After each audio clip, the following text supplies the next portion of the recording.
नमस्कार मेरे प्रिय विद्यार्थियों, मेरे विद्वान साथियों। मैं आपका दोस्त आशीष शर्मा काव्य क्लासेस के YouTube चैनल पर आप सभी का हार्दिक अभिनंदन करता हूं। राजस्थान जिला दर्शन की यात्रा कर रहे हैं और दोस्तों आज राजस्थान जिला दर्शन की यात्रा का अंतिम पड़ाव है। और दोस्तों आज हम राजस्थान जिला दर्शन के अंतर्गत जयपुर जिले में आ चुके हैं। दोस्तों शुरुआत की थी हमने अजमेर से। दोस्तों आज हम पूरे राजस्थान को घूमते हुए जयपुर में आ चुके हैं। और दोस्तों आज हम जिला दर्शन के अंतर्गत राजस्थान की राजधानी कछवा वंश का केंद्र जिला जयपुर को पढ़ेंगे। दोस्तों शुरुआत करते हैं जिला जयपुर और जिला जयपुर की विशेषताओं से। ठीक दोस्तों, आज का जो हमारा टॉपिक है वो है जिला जयपुर। आज का जो हमारा टॉपिक है वो है जिला जयपुर। जयपुर जो कि साहब आपके राजस्थान की राजधानी रही है।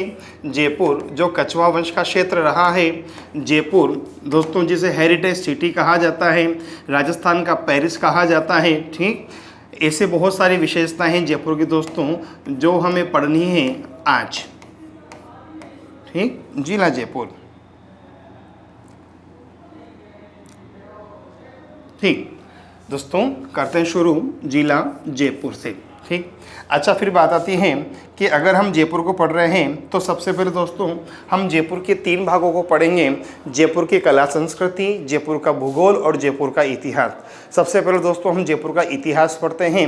इतिहास से दोस्तों भूगोल और फिर कला संस्कृति की उत्पत्ति होती है। ठीक, अगर दोस्तों हम जयपुर का इतिहास पढ़ते हैं तो सबसे पहले बात आती है कि जो जयपुर है इस जयपुर की स्थापना कब हुई थी।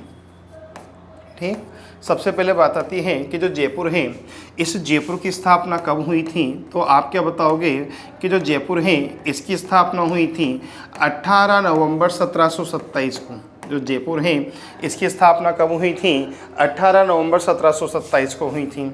प्रश्न आ जाए कि जो जयपुर है इस जयपुर के संस्थापक कौन हैं।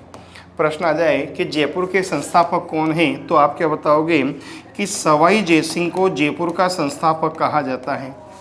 ठीक, पूछा जाएगा कि जो सब आपके जयपुर हैं इस जयपुर का संस्थापक किसे कहा जाता है। तो दोस्तों सवाई जयसिंह को जयपुर का संस्थापक कहा जाता है। मित्रों जो सवाई जयसिंह है ना, इसे 2 नामों से जाना जाता है। सवाई जयसिंह का एक नाम है राजराजेश्वर। सवाई जयसिंह का एक नाम है राजराजेश्वर और सवाई जयसिंह का एक नाम है महाराजा धीराज। जो सवाई जयसिंह है इसका एक नाम है राजराजेश्वर और एक नाम है महाराजा धीराज। प्रश्न उठता है कि सवाई जयसिंह को ये दोनों नाम, ठीक, बात आती है कि सवाई जयसिंह को ये दोनों उपाधियां किसने दी थी। प्रश्न उठता है कि सवाई जयसिंह को ये दोनों उपाधियां किसने दी थी। तो आप क्या बताओगे? मुगल शासक मोहम्मद शाह रंगीला के द्वारा। ठीक, मुगल शासक मोहम्मद शाह रंगीला के द्वारा सवाई जयसिंह को राजराजेश्वर और महाराजा धीराज की उपाधियां दी गई थी। मोहम्मद शाह रंगीला का मूल नाम था, जो मोहम्मद शाह रंगीला है इसका जो मूल नाम है वो था रोशन अख्तर। ध्यान ना दोस्तों, जो मोहम्मद शाह रंगीला है इस मोहम्मद शाह रंगीला का जो मूल नाम है वो है रोशन अख्तर। समझ जाओगे ना, मोहम्मद शाह रंगीला को कहा जाता है रोशन अख्तर। एकदम क्लियर, इसका मूल नाम तो रोशन अख्तर है लेकिन यह अपने कारनामों के कारण, अपने कार्यों के कारण रंगीला बादशाह कहलाया मोहम्मद शाह रंगीला। ठीक, अच्छा ये भी याद रखना सवाई जयसिंह ने, दोस्तों सवाई जयसिंह ने इस मोहम्मद शाह रंगीला के नाम पर एक ग्रंथ लिखा था और उस ग्रंथ का नाम था जीज मोहम्मद शाही। सवाई जयसिंह के द्वारा इस मोहम्मद शाह रंगीला के नाम पर एक ग्रंथ लिखा गया था, एक ज्योतिष ग्रंथ लिखा गया था, नाम था जीज मोहम्मद शाही। और पूछ लिया जाए कि जीज मोहम्मद शाही क्या है तो आप क्या बताएंगे कि जीज मोहम्मद शाही एक ज्योतिष ग्रंथ है। पूछ लिया जाए कि जीज मोहम्मद शाही क्या है तो आप क्या बताएंगे? यह एक ज्योतिष ग्रंथ है। प्रश्न नंबर 1 तो ये हुआ। अच्छा दूसरी बात, जो जयसिंह है ना, इस जयसिंह को जो सवाई की उपाधि दी थी, इस जयसिंह को जो सवाई की उपाधि दी थी वो दी थी मुगल शासक औरंगजेब ने। इस जयसिंह को जो सवाई की उपाधि दी थी वो दी थी मुगल शासक औरंगजेब ने। समझ जाओगे ना, इस जयसिंह को जो सवाई की उपाधि दी थी वो किसने दी थी? मुगल शासक औरंगजेब ने दी थी। हाँ या ना? हाँ। ठीक, औरंगजेब की अगर दोस्तों हम बात करें तो आप समझना कि जो औरंगजेब है ना, ये औरंगजेब नक्शबंदी सिलसिले का अनुयायी था। ये जो औरंगजेब है, यह औरंगजेब नक्शबंदी सिलसिले का अनुयायी था। समझ जाना, जो औरंगजेब है ये औरंगजेब नक्शबंदी सिलसिले का अनुयायी था। पहली बात तो जो विद्यार्थी रीट के हैं उनके लिए बहुत काम की चीज़ है। रीट में भक्ति आंदोलन है, सूफी आंदोलन है।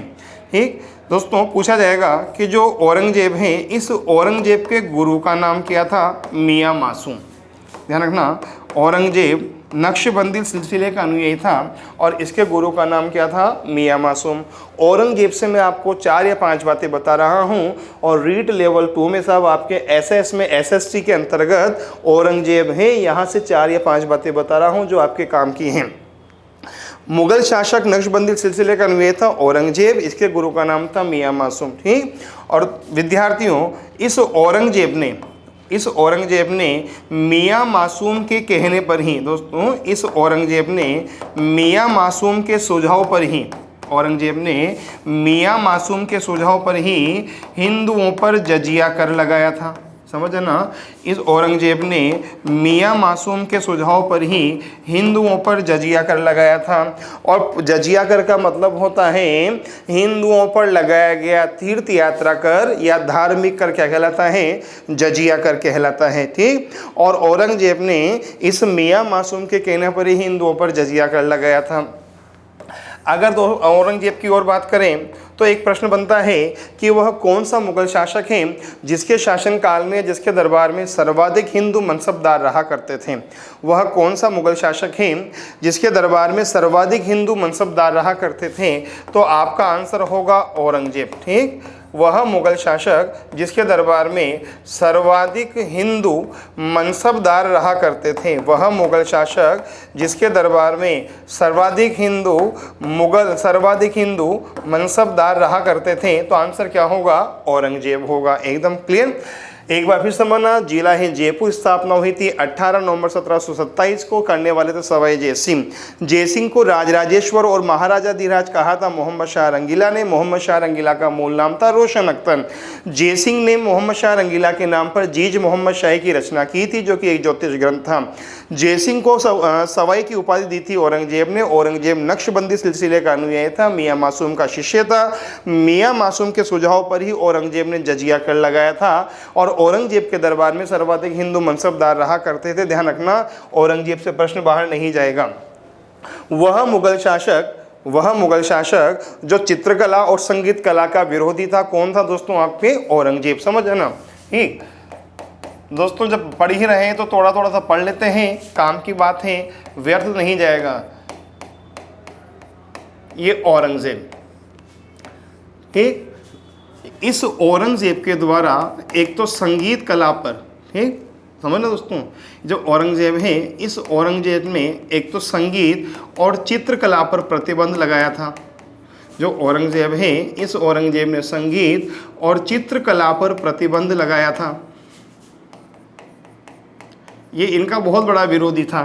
ठीक, अच्छा, औरंगजेब की जो बीवी थी ना दोस्तों, जो औरंगजेब की बीवी थी, इसकी बीवी का नाम था राबिया दुर्रानी।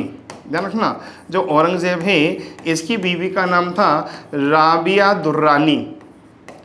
क्या नाम था? राबिया दुर्रानी। ठीक, और औरंगजेब ने अपनी पत्नी राबिया दुर्रानी के नाम पर, औरंगजेब ने अपनी पत्नी राबिया दुर्रानी के नाम पर एक स्मारक बनाया था, जिसे कहा जाता है बीबी का मकबरा। जिसे क्या कहा जाता है? बीवी का मकबरा। और पूछा जाए कि जो बीवी का मकबरा है वो कहाँ है, तो आप क्या बताओगे कि बीवी का मकबरा है औरंगाबाद महाराष्ट्र में। समझ जाओगे ना, जो बीवी का मकबरा है वो कहाँ है? औरंगाबाद महाराष्ट्र में। ठीक, और महाराष्ट्र को हेनसांग के द्वारा क्या कहा गया था, याद है ना? महाराष्ट्र को हेनसांग के द्वारा क्या कहा गया था? मोहोलीचिया। क्लियर, महाराष्ट्र को हेनसांग के द्वारा क्या कहा गया था? मोहोलीचिया कहा गया था। पूछ लिया जाए कि बीवी का मकबरा किससे बना हुआ है, तो आप क्या बताओगे कि बीवी का मकबरा काले संगमरमर से बना हुआ है। ठीक, पूछा जाएगा कि बीवी का मकबरा किससे बना हुआ है, तो आप क्या बनाओगे, बताओगे काले संगमरमर से। और इस बीवी के मकबरे को कहा जाता है ताजमहल की घटिया नकल। इस बीवी के मकबरे को कहा जाता है ताजमहल की घटिया नकल। समझ जाना, इस बीवी के मकबरे को कहा जाता है ताजमहल की घटिया नकल। और पूछा जाए कि बीवी के मकबरे को ताजमहल की घटिया नकल किसने कहा था, लेन पोल ने। और लेन पोल ने यह भी कहा था कि हुमायूं मुगल वंश का एक ऐसा शासक था जो जीवन भर लड़खड़ाता रहा और लड़खड़ाते हुए ही मर गया। समझ जाओगे क्या, औरंगजेब औरंगजेब ने संगीत और चित्रकला पर प्रतिबंध लगा दिया था। औरंगजेब की बीवी का नाम था राबिया दुर्रानी, और औरंगजेब ने राबिया दुर्रानी के नाम पर बीवी का मकबरा बनवाया था औरंगाबाद महाराष्ट्र में। महाराष्ट्र को हिंसांग ने कहा था मोहो लीचिय, यह मकबरा काले संगमरमर से निर्मित है, इसे कहा जाता है ताजमहल की घटिया नकल। कहने वाले थे लेन पोल। और लेन पोल ने यह भी कहा था कि हुमायूं मुगल वंश का एक ऐसा शासक है जो जीवन भर लड़खड़ाता रहा और लड़खड़ाते हुए ही मर गया। हाँ या ना, हाँ बरो, हाँ हाँ, एकदम क्लियर। अच्छा, एक बात समझना है, सवाई जयसिंह को सवाई की उपाधि किसने दी थी, औरंगजेब ने। औरंगजेब नक्शबंदी सिलसिले का अनुयायी था, मियां मासूम का शिष्य था, और मियां मासूम के कहने में इसने क्या लगाया था, जजिया कर। क्या लगाया था, जजिया कर। समझ जाओगे ना। अब दोस्तों एक बात और समझना, देखो पढ़ोगे तो बढ़ोगे, जिंदगी में ध्यान रखना, जितना पढ़ोगे उतना बढ़ोगे। अगर जिंदगी में किसी से दोस्ती करनी है तो किताबों से करो। वादा करता हूँ जिंदगी में आपको वहाँ लेकर चली जाएगी जहाँ आपने सोचा भी नहीं होगा। अगर जिंदगी में जितने बड़े सपने देखने हैं, अगर आपका सपना बड़ा है तो किताब भी बड़ी पढ़ो, सपना छोटा है तो किताबें तो छोटी पढ़ो, सपना है ही नहीं तो पढ़ भी क्यों रहे हो। ठीक, तो जितना बड़ा सपना उतनी बड़ी किताबें पढ़ो, उतने दिल से पढ़ो, उतनी शिद्दत से पढ़ो, जिंदगी में बहुत आगे जाओगे। शिक्षा ही एक ऐसा हथियार है जो आपके सभी सपनों को पूरा कर सकती है, और शिक्षा ही वो हथियार है जो आपको अंधकार से प्रकाश की ओर ले जा सकती है। अस्तो मा सद्गमय तमसो मा ज्योतिर्गमय मृत्यु मा अमृतम गमय, वो शिक्षा ही तो होती है दोस्तों। एकदम क्लियर। अब दोस्तों बात करते हैं हम कि औरंगजेब ने मियां मासूम के कहने पर क्या लगाया था, जजिया कर। औरंगजेब ने मियां मासूम के कहने पर क्या लगाया था, जजिया कर। फिर बात आती है कि भारत में सर्वप्रथम जजिया कर किसने लगाया। पूछा जाएगा कि भारत में सर्वप्रथम जजिया कर किसने लगाया, तो आप क्या बताओगे कि भारत में सर्वप्रथम जजिया कर लगाया था मोहम्मद बिन कासिम ने। भारत में सर्वप्रथम जजिया कर लगाया था मोहम्मद बिन कासिम ने। और पूछा जाए कि सबसे पहले जजिया कर कहाँ लगाया गया था, तो आप क्या बताओगे कि सिंध प्रदेश के हिंदुओं पर सबसे पहले जजिया कर लगाया गया था। समझ जाओ ना, मोहम्मद बिन कासिम के द्वारा सिंध प्रदेश के हिंदुओं पर, सिंध प्रदेश के हिंदुओं पर जजिया कर लगाया गया था। एकदम क्लियर। ठीक, अच्छा फिर बात आती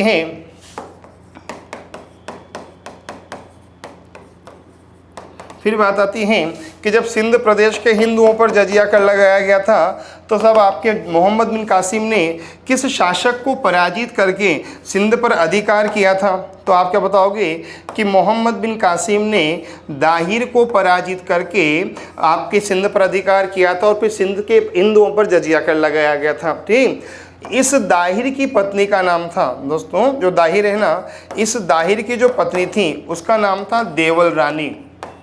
ठीक, इस दाहिर की पत्नी का नाम क्या था, देवल रानी। ठीक, और दोस्तों भारत में सर्वप्रथम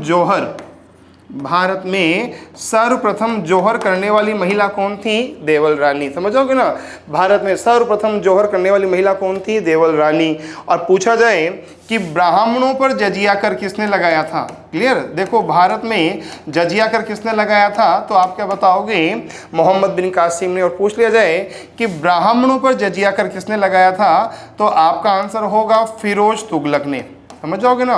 पूछा जाए कि ब्राह्मणों पर जजिया कर किसने लगाया था, तो फिर आप क्या बताओगे, फिरोज तुगलक के द्वारा ब्राह्मणों पर जजिया कर लगाया गया था। एकदम क्लियर यहाँ तक तो।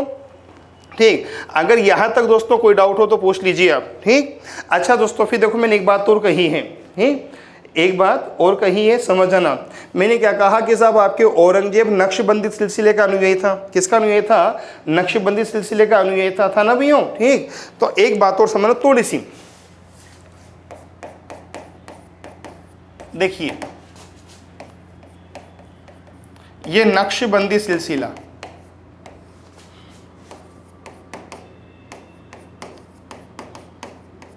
ठीक, नक्शबंदी सिलसिला, ठीक।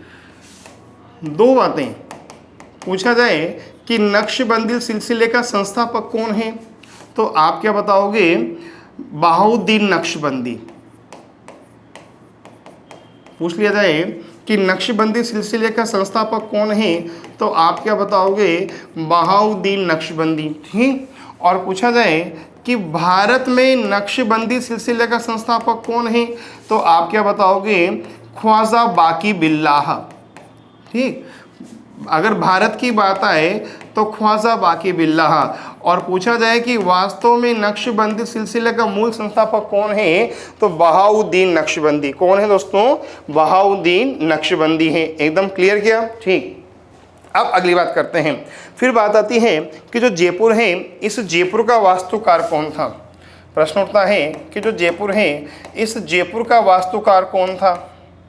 तो आप क्या बताओगे कि जो जयपुर है, इस जयपुर का वास्तुकार था विद्याधर भट्टाचार्य।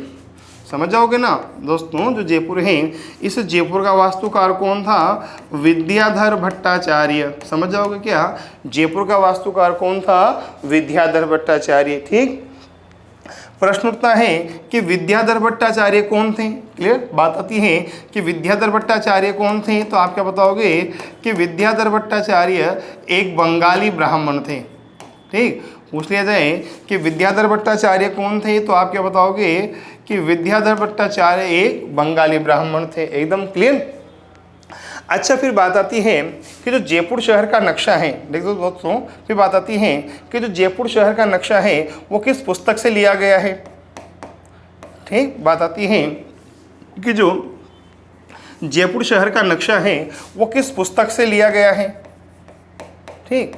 अर्थात जो जयपुर शहर का नक्शा है उसका उल्लेख किस पुस्तक में किया गया है, तो दोस्तों सिद्धांत कौस्तुभ नामक पुस्तक में, सिद्धांत कौस्तुभ नामक पुस्तक से जयपुर शहर का नक्शा लिया गया है।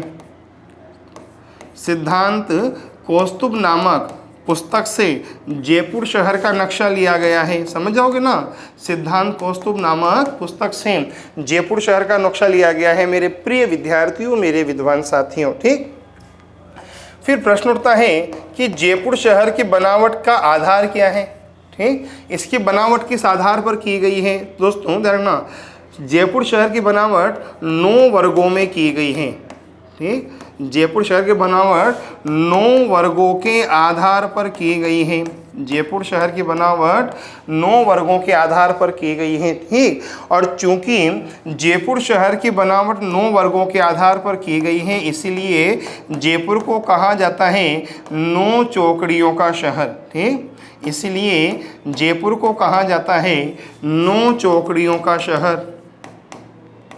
समझ जाओगे ना? जयपुर को क्या कहा जाता है? 9 चौकड़ियों का शहर, क्योंकि साहब आपके जयपुर की बनावट 9 वर्गों के आधार पर की गई है, ठीक। फिर बात आती है कि जब जयपुर बनाया गया था, तो इसमें कितने दरवाजे थे? बात आती है कि जो जयपुर बनाया गया था इसमें कितने दरवाजे थे? क्लियर दोस्तों? तो जब जयपुर की स्थापना हुई थी तो दोस्तों इसमें कुल मिलाकर 7 प्रवेश द्वार थे, ठीक। जब जयपुर की स्थापना हुई थी तो इसमें कुल मिलाकर साहब आपके कितने प्रवेश द्वार थे? 7 प्रवेश द्वार थे, ठीक। अच्छा दोस्तों ये भी ध्यान रखना, वास्तुशास्त्र पर आधारित, ठीक दोस्तों याद रखना, वास्तुशास्त्र पर आधारित भारत का पहला शहर, वास्तुशास्त्र पर आधारित भारत का प्रथम शहर किसे कहा जाता है? जयपुर को। वास्तुशास्त्र पर आधारित भारत का प्रथम शहर किसे कहा जाता है? जयपुर को कहा जाता है। एकदम क्लियर। जयपुर की साहब आपकी स्थापना सवाई जयसिंह ने की थी। 18 नवंबर 1727 को की थी। वास्तुकार थे विद्याधर भट्टाचार्य। सिद्धांत कौस्तुभ में साहब आपके जयपुर शहर का नक्शा लिया गया है। 9 वर्गों में है, इसलिए 9 चौकड़ियों का शहर कहलाता है। 7 दरवाजे हैं। और दोस्तों वास्तुशास्त्र पर आधारित राजस्थान का जो पहला शहर है उसका नाम क्या है? जयपुर। और चंडीगढ़ भारत का दूसरा ऐसा शहर है दोस्तों जो कि वास्तुशास्त्र पर बनाया जा रहा है। और तीसरे का नाम है अमरावती, जो वर्तमान में निर्माणाधीन है। एकदम क्लियर। फिर बात आती है कि अगर जयपुर शहर में 7 दरवाजे थे तो वो 7 दरवाजे कौन कौन से थे? बात आती है कि जयपुर शहर में अगर 7 दरवाजे थे तो 7 दरवाजे कौन कौन से थे? देखना दोस्तों, अगर आपकी बात आती है कि जयपुर शहर में 7 दरवाजे थे तो 7 दरवाजे कौन कौन से थे? देखना।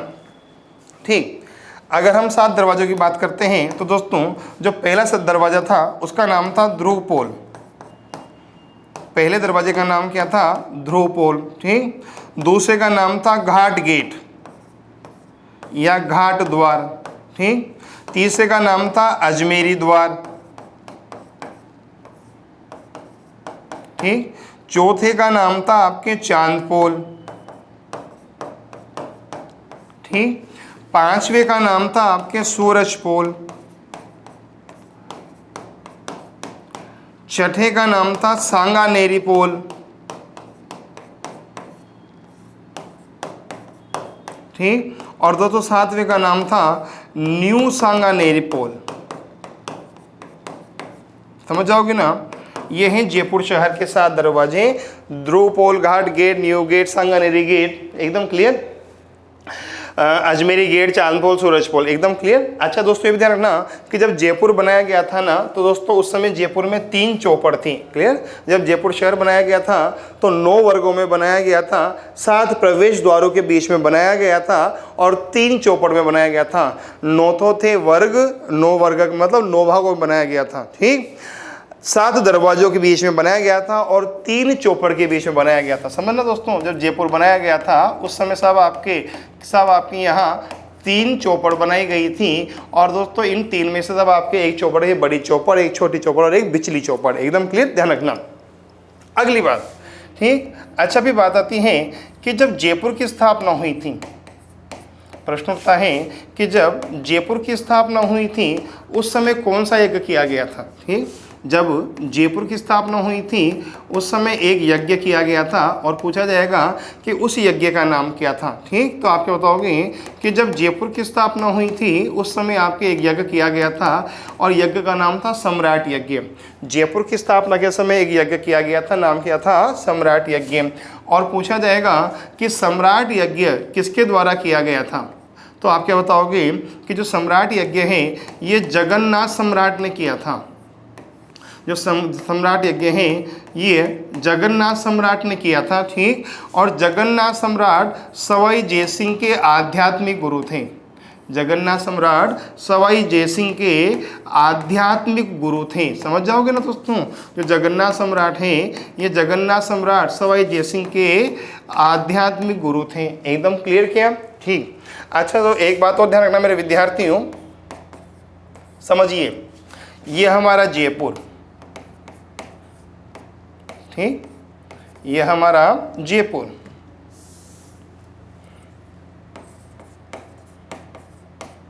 दो प्रश्न समझना, एक तो है जयपुर के संस्थापक, ठीक, और एक है जयपुर के वास्तविक संस्थापक। एक तो है जयपुर के संस्थापक और एक है जयपुर के वास्तविक संस्थापक। तो जो जयपुर के संस्थापक है ना उनका तो नाम है सवाई जयसिंह। जो जयपुर के संस्थापक हैं उनका तो नाम है सवाई जयसिंह। और जो जयपुर के वास्तविक संस्थापक हैं उनका नाम है मिर्ज़ा इस्माइल खान। जो जयपुर के वास्तविक संस्थापक हैं उनका नाम क्या है? मिर्ज़ा इस्माइल खान। समझ जाओगे ना, जयपुर के संस्थापक तो सवाई जयसिंह और वास्तविक संस्थापक है मिर्ज़ा इस्माइल खान। ठीक, फिर बात आती है कि जो मिर्ज़ा इस्माइल खान है ये कौन है? पूछा जाएगा कि मिर्ज़ा इस्माइल खान कौन है, तो आप क्या बताओगे कि जो मिर्ज़ा इस्माइल खान है वो सवाई मानसिंह द्वितीय के प्रधानमंत्री हैं। समझ जाना, जो मिर्ज़ा इस्माइल खान हैं वो कौन हैं? तो आप क्या बताओगे कि मिर्ज़ा इस्माइल खान सवाई मानसिंह द्वितीय के प्रधानमंत्री हैं। एकदम क्लियर, मिर्ज़ा इस्माइल खान सवाई मानसिंह द्वितीय के प्रधानमंत्री हैं, पहली बात। अच्छा, फिर बात आती है कि मिर्ज़ा इस्माइल खान कहाँ आएंगे? दोस्तों, ये वही मिर्ज़ा इस्माइल खान हैं जिन्होंने जेंटलमैन एग्रीमेंट किया था। एकदम क्लियर, ये वही मिर्ज़ा इस्माइल खान हैं जिन्होंने जेंटलमैन एग्रीमेंट किया था। क्लियर, ये वही मिर्ज़ा इस्माइल खान हैं जिन्होंने जेंटलमैन एग्रीमेंट किया था। फिर बात आती है कि जेंटलमैन एग्रीमेंट कब हुआ था? 1940 में हुआ था। ठीक, अच्छा, किस किस के बीच में हुआ था? तो आप क्या बताओगे कि जेंटलमैन एग्रीमेंट एम.आई. खान और हीरा लाल शास्त्री के बीच में हुआ था। Gentleman agreement MI. खान और हीरा लाल शास्त्री के बीच में हुआ था। ठीक, और दोस्तों इस जेंटलमैन एग्रीमेंट का ही परिणाम था, क्लियर, इस जेंटलमैन एग्रीमेंट का ही परिणाम था कि जयपुर प्रजामंडल ने, ठीक, इस जेंटलमैन एग्रीमेंट का ही परिणाम था कि जयपुर प्रजामंडल ने भारत छोड़ो आंदोलन में भाग नहीं लिया था। क्लियर, इस जेंटलमैन एग्रीमेंट का ही परिणाम था कि जयपुर प्रजामंडल ने भारत छोड़ो आंदोलन में भाग नहीं लिया था। समझ जाओगे ना? राजस्थान का एकमात्र प्रजामंडल जिसने कि भारत छोड़ो आंदोलन में भाग नहीं लिया था, जयपुर प्रजामंडल। जयपुर प्रजामंडल राजस्थान का एकमात्र ऐसा प्रजामंडल है जिसने भारत छोड़ो आंदोलन में भाग नहीं लिया था। और क्यों नहीं लिया था? जेंटलमैन एग्रीमेंट में लिखा हुआ था कि जयपुर प्रजामंडल ऐसे किसी भी आंदोलन में भाग नहीं लेगा अथवा समर्थन नहीं करेगा जो जयपुर रियासत अथवा ब्रिटिश साम्राज्य के विरोध में किया गया हो। और भारत छोड़ो आंदोलन ब्रिटिश साम्राज्य के विरोध में किया गया था, इसलिए इस जेंटलमैन एग्रीमेंट के कारण ही जयपुर प्रजामंडल ने भारत छोड़ो आंदोलन में भाग नहीं लिया था। और जब जयपुर प्रजामंडल ने भारत छोड़ो आंदोलन में भाग नहीं लिया तो इसका परिणाम हुआ कि जयपुर प्रजामंडल का विभाजन हो गया। और जयपुर प्रजामंडल का जब विभाजन हुआ तो एक नया संगठन बना। जब जयपुर प्रजामंडल का विभाजन हुआ तो एक नया संगठन बना और उस संगठन का नाम था आज़ाद मोर्चा। क्या नाम था? आज़ाद मोर्चा। जब जयपुर प्रजामंडल ने हीरा लाल शास्त्री के नेतृत्व में भारत छोड़ो आंदोलन में भाग नहीं लिया तो जयपुर प्रजामंडल का विभाजन हो गया और बना आज़ाद मोर्चा। और पूछा जाए कि आज़ाद मोर्चा का गठन किसने किया था, तो आप क्या बताओगे? बाबा हरिश्चंद्र के द्वारा आज़ाद मोर्चा का गठन किया गया था। ठीक, और मेरे मित्रों ये क्वेश्चन पूछा गया था RAS 2018 में, RS प्री 2018 में क्वेश्चन आया था, आज़ाद मोर्चा कहाँ बना था? जयपुर प्रजामंडल में, हाँ या ना? ठीक, जयपुर के संस्थापक है सवाई जयसिंह, वास्तविक संस्थापक है मिर्ज़ा इस्माइल खान। मिर्ज़ा इस्माइल खान सवाई मानसिंह द्वितीय के प्रधानमंत्री हैं। इन्होंने जेंटलमैन एग्रीमेंट किया था। जेंटलमैन एग्रीमेंट 1940 में एम.आई. खान और हीरा लाल शास्त्री के बीच में हुआ था।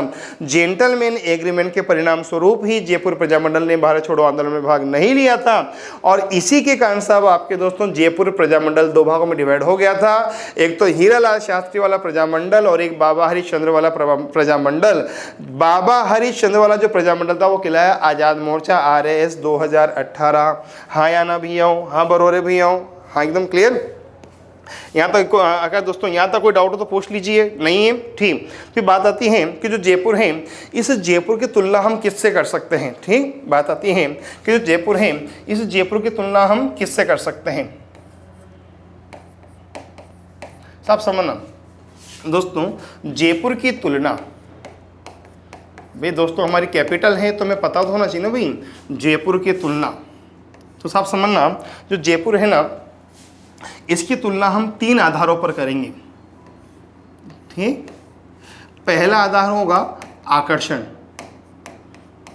पहला आधार क्या होगा? आकर्षण। ठीक, दूसरा आधार होगा भव्यता। ठीक, और तीसरा आधार होगा सुंदरता। जयपुर में आकर्षण भी है, भव्यता भी है और सुंदरता भी है। दोस्तों आकर्षण के आधार पर इसकी जो तुलना की जाती है वो की जाती है बुडापेस्ट से। एकदम क्लियर दोस्तों, आकर्षण के आधार पर इसके साथ आपकी जो तुलना की जाती है वो सब की जाती है बुडापेस्ट से। बुडापेस्ट एक अफ्रीकन देश है, एकदम क्लियर। अगर हम भव्यता की बात करें तो दोस्तों भव्यता के आधार पर इसकी तुलना की जाती है मास्को से। किससे की जाती है? मास्को से। और सुंदरता की बात करें तो सुंदरता के आधार पर दोस्तों इसकी तुलना की जाती है पेरिस से। समझ जाओगे ना। तो हमारा जयपुर आकर्षण में बुडापेस्ट के समान है, भव्यता में ये रूस के मास्को शहर के समान है, और सुंदरता में दोस्तों ये पेरिस के समान है। हाँ या ना? ठीक। अच्छा, फिर बात आती है कि जो जयपुर है इस जयपुर के उपनाम क्या क्या हैं। फिर बात आती है कि जो जयपुर है इस जयपुर के उपनाम क्या क्या हैं, जयपुर जिले के उपनाम क्या क्या हैं। ठीक दोस्तों, जो जयपुर का पहला नाम है वो है वैभव का द्वीप। ठीक, जो जयपुर का पहला नाम है वो है वैभव का द्वीप। वैभव मतलब आइलैंड, एकदम क्लियर दोस्तों। ग्लोरी, वैभव मतलब ग्लोरी, अर्थात इसे हम बोलते हैं आइलैंड ऑफ ग्लोरी। क्लियर दोस्तों, जो जयपुर है इसका पहला नाम है वैभव का द्वीप, it means island of glory. ठीक, जयपुर का पहला नाम है वैभव का द्वीप मतलब आइलैंड ऑफ ग्लोरी।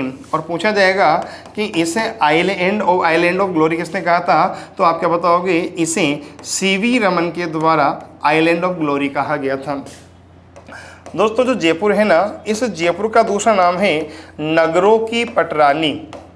ठीक, जो जयपुर है इस जयपुर का दूसरा नाम क्या है? नगरों की पटरानी। ठीक, प्रश्न उठता है कि जयपुर को नगरों की पटरानी किसने कहा था, तो आप क्या बताओगे कि जयपुर को जो सब आपके नगरों की पटरानी की संज्ञा दी थी वो दी थी कन्हैया लाल सेठिया ने। किसने दी थी?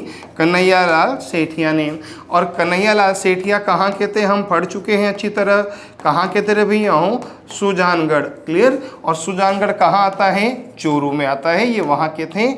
इनके बारे में दोस्तों हमने चूरू में बहुत अच्छी चर्चा की थी, तो दोस्तों मैं यहाँ दोबारा इनकी चर्चा करना उचित नहीं समझता हूँ। जो जयपुर है इसे कहा जाता है पूर्व का पेरिस। ठीक, जो जयपुर है इसे कहा जाता है पूर्व का पेरिस। हमारा जो जयपुर है इसे कहा जाता है राजस्थान की हेरिटेज सिटी। ठीक, इसे क्या कहा जाता है? राजस्थान की हेरिटेज सिटी। ठीक, और जयपुर का एक नाम और है और वह है पिंक सिटी। जयपुर का एक नाम और है और वो क्या है? पिंक सिटी, गुलाबी नगरी। एकदम क्लियर, पिंक सिटी, गुलाबी नगरी। फिर प्रश्न उठता है कि जयपुर को पिंक सिटी का नाम किसने दिया?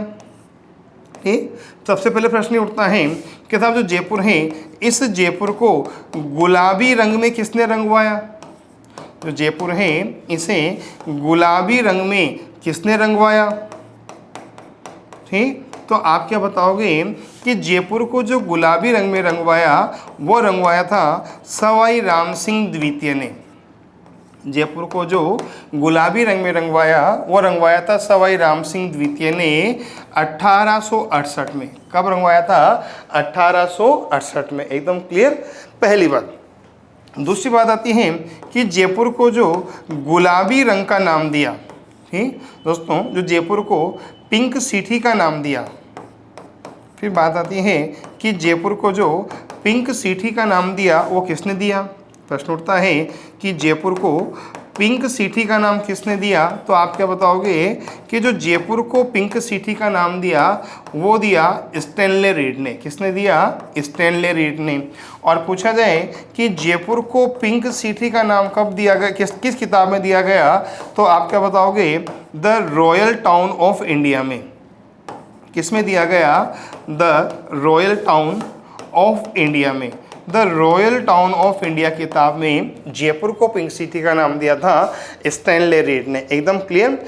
वैभव का द्वीप सीवी रमन, नगरों की पटरानी कन्हैया लाल सेठिया, पूर्व का पेरिस, राजस्थान की हेरिटेज सिटी गुलाबी नगरी, और गुलाबी रंग में रंगवाया था राम सिंह द्वितीय ने। पिंक सिटी कहा था स्टैनले रीड ने the royal town of India में। ठीक, अगली बात। फिर बात आती है कि जो जयपुर है ना, प्रश्न उठता है कि जो जयपुर है ये जयपुर बनी राजस्थान की राजधानी। ठीक, जो जयपुर है ये क्या बनी? राजस्थान की राजधानी। ठीक। जो हमारा जयपुर है इसे बनाया गया राजस्थान की राजधानी। ठीक। फिर बात आती है कि जयपुर को साहब आपके जो राजस्थान की राजधानी बनाया गया, जयपुर को जो राजस्थान की राजधानी बनाया गया वो किसके सुझाव पर बनाया गया? ठीक। जो जयपुर को राजस्थान की राजधानी बनाया गया वह किसके सुझाव पर बनाया गया? तो आप क्या बताओगे कि जयपुर को पी सत्यनारायण, ठीक, जयपुर को पी सत्यनारायण समिति के सुझाव पर, ठीक, जयपुर को पी सत्यनारायण समिति के सुझाव पर राजस्थान की राजधानी बनाया गया था। समझ जाओगे ना, जयपुर को पी सत्यनारायण समिति के सुझाव पर राजस्थान की राजधानी बनाया गया था। ठीक। फिर प्रश्न उठता है कि जो पी सत्यनारायण समिति है इसके सुझाव पर क्या क्या किया गया था? बात आती है कि जो पी सत्यनारायण समिति है इसके सुझाव पर क्या क्या किया गया था। ठीक। अच्छा दोस्तों, फिर बात आती है कि जो पी सत्यनारायण समिति है इसका गठन किसने किया था? बात आती है कि जो पी सत्यनारायण समिति है इसका गठन किसने किया था? तो दोस्तों मोहनलाल सुखाड़िया के द्वारा। ठीक। मोहनलाल सुखाड़िया के द्वारा पी सत्यनारायण समिति का गठन किया गया था। ठीक, पहली बात। अच्छा, फिर बात आती है कि इस समिति के सुझाव पर क्या क्या किया गया? इस समिति के सुझाव पर क्या क्या किया गया? तो साहब समझना, इस समिति का सुझाव पर क्या क्या किया गया? पहला काम, जो जयपुर को साहब आपके जो जयपुर है इसे क्या बनाया गया? राजधानी। क्लियर? जयपुर को क्या बनाया गया? राजधानी। किसके सुझाव पर? पी सत्यनारायण समिति के सुझाव पर। ठीक। जोधपुर की बात करें तो जोधपुर में साहब आपकी स्थापना की गई उच्च न्यायालय की। जोधपुर में स्थापना की गई उच्च न्यायालय की। समझ जाओगे ना। और दोस्तों जो जोधपुर में उच्च न्यायालय की स्थापना की गई वो भी किसके सुझाव पर की गई थी? पी सत्यनारायण समिति के सुझाव पर। ठीक। बीकानेर की बात कर लो। ठीक। तो प्रश्न उठता है कि बीकानेर में जो प्राथमिक शिक्षा विभाग है, ठीक, बीकानेर में जो प्राथमिक शिक्षा विभाग की स्थापना की गई वो किसके सुझाव पर की गई थी? सत्यनारायण समिति के सुझाव पर। ठीक। कोटा की बात कर लो तो कोटा में जो सिंचाई विभाग की स्थापना की गई थी, कोटा में जो सिंचाई विभाग की स्थापना की गई थी वो भी किसके सुझाव पर की गई थी? पी सत्यनारायण समिति के सुझाव पर। कोटा में सिंचाई विभाग की स्थापना किसके सुझाव पर की गई थी? पी सत्यनारायण समिति के सुझाव पर।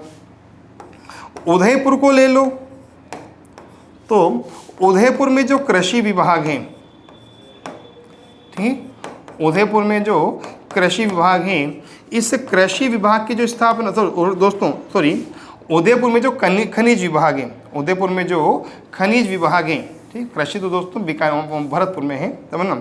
उदयपुर में जो खनिज विभाग है, ठीक, उदयपुर में जो खनिज विभाग है इसकी स्थापना सब आपके किसके सुझाव पर की गई थी? पी सत्यनारायण समिति के सुझाव पर की गई थी। भरतपुर में जो कृषि विभाग है, ठीक, भरतपुर में जो कृषि विभाग है इसकी स्थापना तब आपके किसके सुझाव पर की गई थी? पी सत्यनारायण समिति के सुझाव पर। समझ जाओगे ना। तो पी सत्यनारायण समिति के सुझाव पर जयपुर को राजधानी बनाया गया था। जोधपुर में उच्च न्यायालय, बीकानेर में प्राथमिक शिक्षा विभाग, कोटा में सिंचाई विभाग, उदयपुर में खनिज विभाग और भरतपुर में कृषि विभाग की स्थापना की गई थी। किसके सुझाव पर? पी सत्यनारायण समिति के सुझाव पर। और इस समिति का गठन किया था मोहनलाल सुखाड़िया ने। हाँ या ना? हाँ। फिर बात आती है कि जो हमारा जयपुर है, फिर बात आती है कि जो हमारा जयपुर है इस जयपुर का राजस्थान में विलय कब हुआ? बात आती है कि जो हमारा जयपुर है इस जयपुर का राजस्थान में विलय कब हुआ? ठीक, हमारा जयपुर है इस जयपुर का राजस्थान में विलय कब हुआ? तो आप क्या बताओगे कि 30 मार्च 1949 को। ठीक, 30 मार्च 1949 को जयपुर का राजस्थान में विलय हो गया था। ठीक, और इस दिन जयपुर को बनाया गया था राजस्थान की अस्थायी राजधानी। ठीक, इस दिन जो जयपुर थी ना वो राजस्थान की राजधानी तो बन गई थी। इस दिन जो जयपुर है वो राजस्थान की राजधानी तो बन गई थी, लेकिन वर्तमान था उस समय वो अस्थायी राजधानी थी। और फिर जो स्थायी फिर दोस्तों इस समय तो बनाई गई अस्थायी राजधानी। फिर बात आती है कि जो जयपुर है ना, इस जयपुर को जो स्थायी राजधानी बनाया गया, क्लियर, जो जयपुर को स्थायी राजधानी बनाया गया राजस्थान की, वो बनाया गया था 1956 में पी सत्यनारायण समिति के सुझाव पर। 30 मार्च 1949 को हमारा जयपुर राजस्थान में विलय हुआ और दोस्तों उस दिन साहब आपके इसे बनाया गया था अस्थायी राजधानी, और स्थायी राजधानी के रूप में साहब जयपुर 1956 में बना। ठीक, अच्छा, जब जयपुर को राजस्थान में मिलाया गया उस समय जयपुर के शासक कौन थे?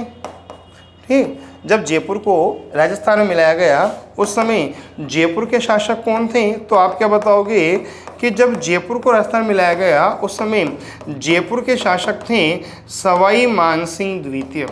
जब जयपुर को राजस्थान में मिलाया गया तो जयपुर के शासक कौन थे? सवाई मानसिंह द्वितीय, एकदम क्लियर। और सवाई मानसिंह द्वितीय की पत्नी का नाम था गायत्री देवी, क्लियर।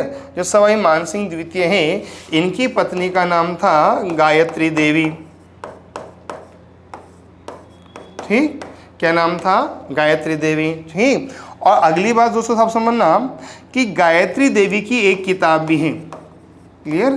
जो गायत्री देवी हैं इन्होंने एक किताब लिखी थी और उस किताब का नाम था अ प्रिंसेस रिमेंबर्स, क्लियर।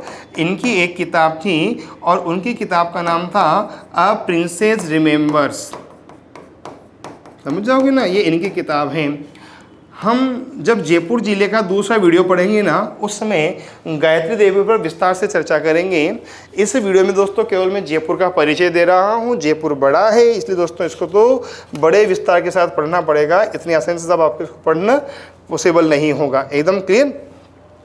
यहाँ तक अगर दोस्तों कोई डाउट हो तो पूछ लीजिए आप, एकदम क्लियर नहीं है ना दोस्तों? ठीक, अच्छा, फिर बात आती है कि जो जयपुर हैं दोस्तों, फिर बात आती है कि जो जयपुर हैं इस जयपुर में कौन सा वंश हुआ? ठीक, फिर बात आती है। अब देखो ये तो मैंने जयपुर का परिचय दे दिया, एक बार आपको शुरू से दोबारा आपको शुरू दे देता हूँ, फिर हम आगे की चर्चा करेंगे। जिला जयपुर, स्थापना 18 नवंबर 1727 को, संस्थापक थे सवाई जयसिंह। सवाई जयसिंह को तब आपके राजराजेश्वर और महाराजा धीराज कहा था मोहम्मद शाह रंगीला ने, और मोहम्मद शाह रंगीला का मूल नाम था रोशन अख्तर। सवाई जयसिंह के द्वारा जीज मोहम्मद शाही ज्योतिष ग्रंथ की रचना की थी। सवाई जयसिंह को तब आपके सवाई का नाम दिया था औरंगजेब ने। औरंगजेब नक्शबंदी सिलसिले का अनुयायी था और मियाँ मासूम का शिष्य था। मियाँ मासूम के सुझाव पर इसने जजिया कर लगाया था और सर्वाधिक हिंदू मनसबदार औरंगजेब के दरबार में रहा करते थे मेरे विद्वान साथियों। ठीक, औरंगजेब ने संगीत और चित्रकला पर प्रतिबंध लगाया था। बीबी का नाम था राबिया दुर्रानी। राबिया दुर्रानी की याद में उसने बीबी का मकबरा बनाया था औरंगाबाद महाराष्ट्र में। महाराष्ट्र को कहा गया था मोहोलीची कहने वाला था हिंसंग। ठीक, और दोस्तों ये मकबरा काली संगमरमर से बना है और दोस्तों इसे ताजमहल की घटिया नकल कहा था लेनपुल ने। ठीक, दोस्तों सबसे पहले जजिया कर लगाया था भारत में मोहम्मद बिन कासिम ने सिंध प्रदेश के हिंदुओं पर दाहिर के समय। ठीक, दाहिर की पत्नी का नाम था देवल रानी जो कि भारत में जौहर करने वाली पहली महिला कहलाती है, और ब्राह्मणों पर जजिया कर लगाया था फिरोज तुगलक ने। क्लियर किया।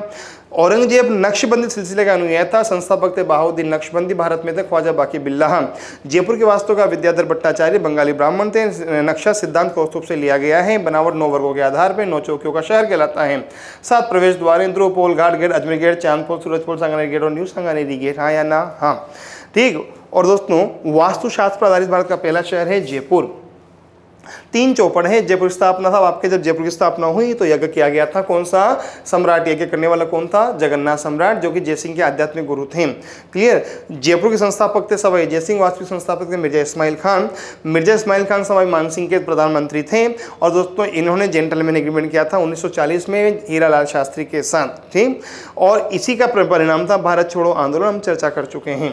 ठीक, जयपुर की तुलना बुडापेस्ट से, मास्को से, पेरिस से की जाती है। उपनाम के बारे में हम चर्चा कर चुके हैं। गुलाबी नगरी किसने कहा? पढ़ चुके हैं।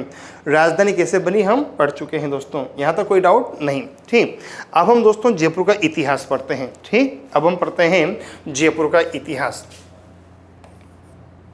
ठीक, हम सबसे पहले पढ़ेंगे जयपुर जिले का इतिहास।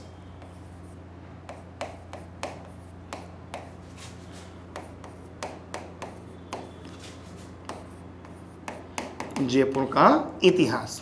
ठीक, सबसे पहले बात आती है कि जयपुर में कौन सा वंश है।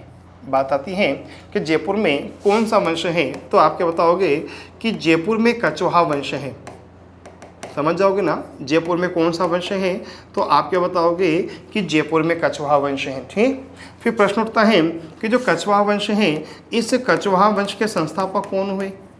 बात आती है फिर जो कछवाहा वंश है, इस कछवाहा वंश के संस्थापक कौन हुए, तो आप क्या बताओगे कि जो कछवाहा वंश है इसके संस्थापक हुए तेजकर्ण अथवा दुलहराय। जो कछवाहा वंश है इसके संस्थापक कौन हुए, तो आप क्या बताओगे तेजकर्ण अथवा दुलहराय इसके संस्थापक हुए। ठीक, अच्छा, फिर बात आती है कि जो कछवाहा वंश है, इस कछवाहा वंश के कुल देवता कौन है। ठीक, बात आती है कि जो कछवाहा वंश है इसके कुल देवता कौन है, एकदम क्लियर। तो आप क्या बताओगे कि जो कछवाहा वंश है इसके जो कुल देवता है ना, वो है भगवान राम। एकदम क्लियर दोस्तों, कछवाहा वंश है इनके साथ जो कुल देवता है वो है भगवान राम। ठीक, फिर बात आती है कि जो कछवाहा वंश है, इस कछवाहा वंश की कुल देवी कौन है। बात आती है कि जो कछवाहा वंश है, इस कछवाहा वंश की कुल देवी कौन है, तो आप क्या बताओगे जमुआई माता, जो कि सीता माता का रूप है। कौन है, जमुआई माता, जो कि सीता माता का रूप है। ठीक, फिर बात आती है कि भगवान राम और सीता माता का जो मंदिर है वो कहाँ बना हुआ है। ठीक, फिर बात आती है कि इन दोनों का जो मंदिर है वो किसने बनाया था, तो आप क्या बताओगे कि इन दोनों का जो मंदिर है वह दुल्हराय ने बनाया था। किसने बनाया था, दुल्हराय ने बनाया था। ठीक, अच्छा, पूछा जाएगा कि ये मंदिर कहाँ बनाया गया था, तो आप क्या बताओगे माची में बनाया गया था। कहाँ बनाया गया था, माची में बनाया गया था। एकदम क्लियर, इन दोनों का था आपके जो मंदिर है वो दुल्हराय ने बनाया था, और कहाँ बनाया था, माची में। और दोस्तों इस माची को राम और इस जमवाई माता के नाम पर कहा जाता है। जो माची है, इस माची को वर्तमान में भगवान राम, क्लियर, और जमवाई माता के नाम पर कहा जाता है जमुआ रामगढ़। ठीक, इस माची को वर्तमान में हम किस नाम से जानते हैं, जमुआ रामगढ़ के नाम से जानते हैं। एकदम क्लियर क्या। ठीक, अच्छा, फिर बात आती है कि जो कछवाहा वंश है, इस कछवाहा वंश के इष्ट देवता कौन है। बात आती है कि कछवाहा वंश के इष्ट देवता कौन है, तो आप क्या बताओगे कि जो कछवाहा वंश है इसके साथ जो इष्ट देवता हैं वो हैं गोविंद देव जी। समझ जाओगे ना, जो कछवाहा वंश है इस कछवाहा वंश के इष्ट देवता कौन है, गोविंद देव जी। फिर बात आती है कि जो गोविंद देव जी हैं ये किस संप्रदाय से हैं। ठीक, बात आती है कि जो गोविंद देव जी हैं ये किस संप्रदाय से हैं, तो आप क्या बताओगे कि जो गोविंद देव जी हैं वो गौड़ीय संप्रदाय से हैं। क्लियर, जो गोविंद देव जी हैं वो किस संप्रदाय से हैं, गौड़ीय संप्रदाय से। फिर बात आती है कि जो गौड़ीय संप्रदाय है इनकी स्थापना किसने की थी। बात आती है कि जो गौड़ीय संप्रदाय है इसकी स्थापना किसने की थी, तो आप क्या बताओगे कि गौड़ीय संप्रदाय की स्थापना की थी चैतन्य महाप्रभु ने। किसने की थी, चैतन्य महाप्रभु ने की थी। ठीक, और पूछा जाएगा दोस्तों जो गौड़ीय संप्रदाय है, दोस्तों जब बात आती है कि जो गौड़ीय संप्रदाय है इस गौड़ीय संप्रदाय का प्रमुख सिद्धांत कौन सा है, तो आप क्या बताओगे कि गौड़ीय संप्रदाय का प्रमुख सिद्धांत है अचिंत्य भेदाभेद। क्लियर, जो गौड़ीय संप्रदाय है इसका प्रमुख सिद्धांत कौन सा है, अचिंत्य भेदाभेद। अर्थात चिंतन के बिना, कीर्तन के बिना, मनन के बिना भेद अभेद नहीं होता है। अर्थात जीव को मोक्ष तभी प्राप्त होती है जब वो चिंतन करता है, मनन करता है और कीर्तन करता है। ठीक, और पूछा जाएगा कि गौड़ीय संप्रदाय की देन क्या है, तो आप क्या बताओगे कि भारत में कीर्तन परंपरा, ठीक, भारत में जो कीर्तन परंपरा है वो किसकी देन है, गौड़ीय संप्रदाय की देन है। भक्ति काल में सबसे पहले कीर्तन परंपरा या संगीत को आरंभ करने वाले कौन थे, गौरांग महाप्रभु चैतन्य। एकदम क्लियर क्या, जयपुर का इतिहास पढ़ रहे हैं। कछवाहा वंश है, संस्थापक है तेजकर्ण या दुल्हराय, कुल देवता है राम, कुल देवी है जमवाई माता, दोनों का मंदिर बनाया था दुल्हराय ने माची में। माची का वर्तमान नाम है जमुआ रामगढ़।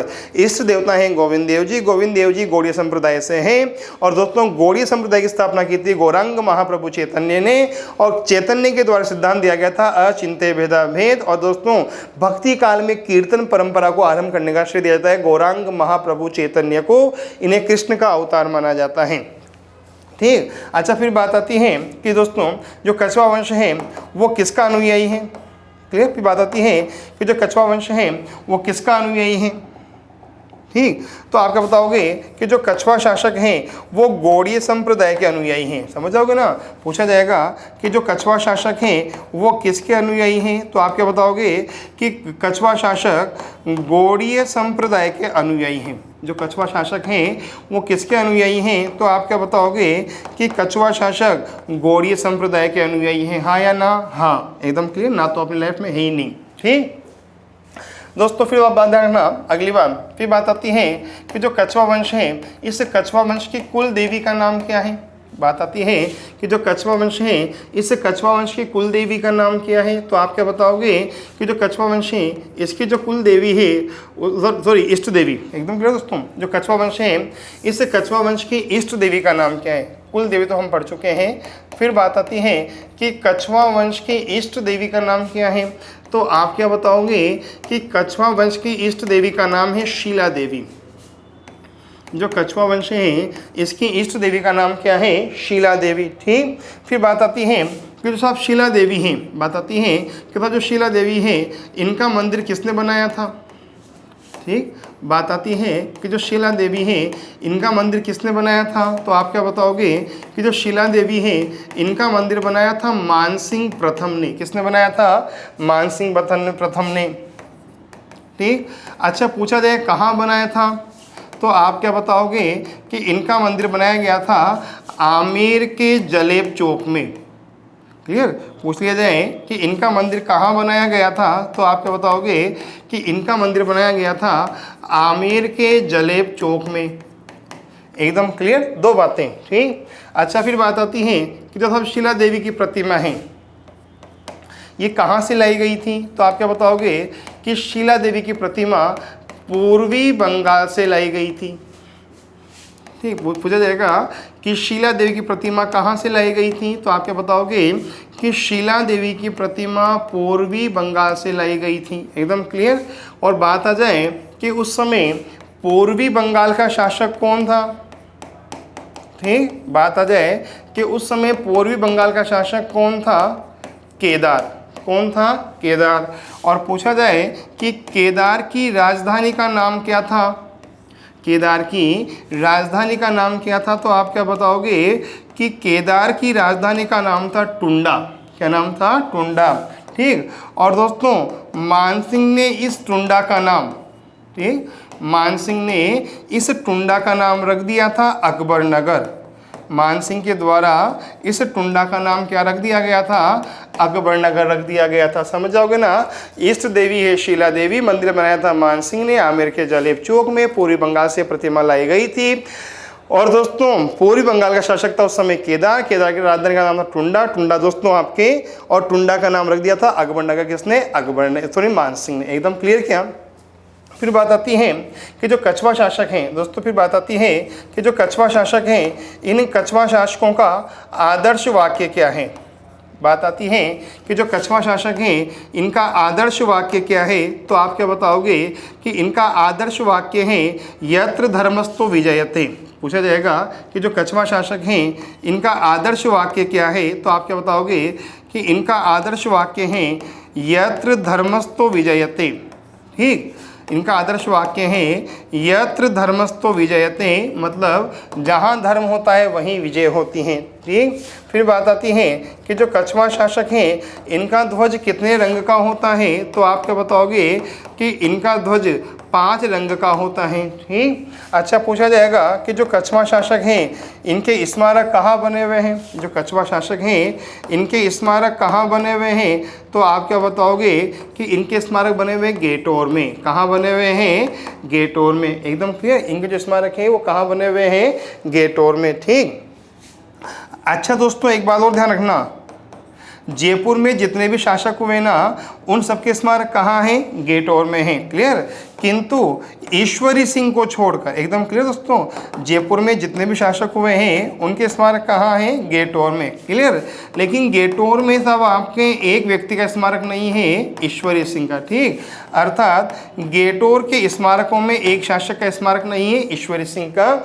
ईश्वरी सिंह को छोड़कर जितने भी शासक हुए सब उनके स्मारक कहाँ बने हुए हैं, गेटोर में बने हुए हैं। हाँ या ना, हम एकदम क्लियर। ईश्वरी सिंह का स्मारक सब आपके सिटी पैलेस म्यूजियम में बनाया गया है, ध्यान रखना। एकदम क्लियर दोस्तों। दोस्तों आज के वीडियो में दोस्तों हम इतनी चर्चा करेंगे, एक बार दोबारा रिवाइज कर लेते हैं। ठीक, एक बार हम दोबारा रिवाइज कर लेते हैं दोस्तों, उसके बाद दोस्तों हम अगले वीडियो में अगली चर्चा करेंगे। जिला जयपुर स्थापना हुई 18 नवंबर 1727 को सवाई जयसिंह के द्वारा। सवाई जयसिंह के नाम राजराजेश्वर महाराजाधिराज किसने कहा था? मोहम्मद शाह रंगीला ने, रोशन अख्तर ने, एकदम क्लियर। और रोशन अख्तर दोस्तों, सवाई जयसिंह ने रोशन अख्तर के नाम पर ही जीज मोहम्मद शाही लिखी थी, जो कि एक ज्योतिष ग्रंथ था।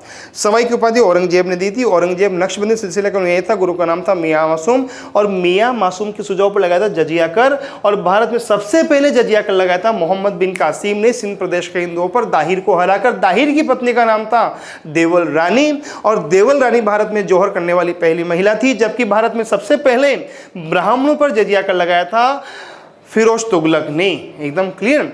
दोस्तों औरंगजेब तब आपके दोस्तों संगीत और चित्रकला का विरोधी था। इसने तब आपके बीवी का मकबरा बनाया था अपनी पत्नी राबिया दुर्रानी की याद में। राबिया दुर्रानी ईरान की थी, ध्यान रखना, क्लियर। बीवी का मकबरा औरंगाबाद महाराष्ट्र में है, और औरंगाबाद महाराष्ट्र को कहा था मोहो लीची है हिंसांग ने। यह मकबरा काले संगमरमर से बना हुआ है। इसे ताजमहल की घटिया नकल कहा था लेनपुल ने तो कहा था कि हुमायूं मुगल वंश का एक ऐसा शासक है जो जीवन भर लड़खड़ाता रहा और लड़खड़ाते ही मर गया, एकदम क्लियर। क्या सर्वप्रथम, अच्छा दोस्तों ध्यान रखना, एकदम क्लियर दोस्तों। यहां तक तो अगली बात, औरंगजेब नक्शबंदी सिलसिले का अनुयायी था, और अब आपके भारत में नक्शबंदी सिलसिले के संस्थापक थे ख्वाजा बाकी बिल्ला, जबकि वास्तविक संस्थापक थे बहाउद्दीन नक्शबंदी। ये पूरी बातें मैं आपके सामने रख चुका हूं, अच्छी तरह ध्यान रखना। ठीक, जयपुर 3 चौपड़ में है। जयपुर शहर का यज्ञ, पूरी बात आप सामने क्लियर है, ध्यान रखना दोस्तों। ठीक, जयपुर की तुलना किस से करी है हमने, एक बंद ध्यान रख लेना, अच्छी तरह देख लेना, स्क्रीनशॉट ले लो आराम से। ठीक, राजस्थान की राजधानी किसने कहा, राजधानी कैसे बनी, पूरी घटना आपके सामने मैंने रख दी है। ठीक, ये दोस्तों सब आपके जयपुर का इतिहास, कछवा वंश का इतिहास अधूरा है दोस्तों, अभी इतिहास अधूरा है। आज के वीडियो में दोस्तों हम इतना ही। अगली वीडियो में दोस्तों हम जयपुर के इतिहास को और आगे पढ़ेंगे, जयपुर की कला संस्कृति को बहुत विस्तार से पढ़ेंगे, जयपुर के भूगोल को बहुत विस्तार से पढ़ेंगे। लगभग 4 या 5 वीडियो होंगे दोस्तों जयपुर के आपके लिए, क्योंकि दोस्तों अंतिम यात्रा का पड़ाव है। तो बहुत जब आगाज अच्छा होना चाहिए तो अंजाम भी अच्छा होना चाहिए। आम जीवन में खूब तरक्की करें, खूब उन्नति करें, दिन प्रतिदिन अपने सपनों को पूरा करें, इसी शुभकामना के साथ थैंक यू सो मच, धन्यवाद।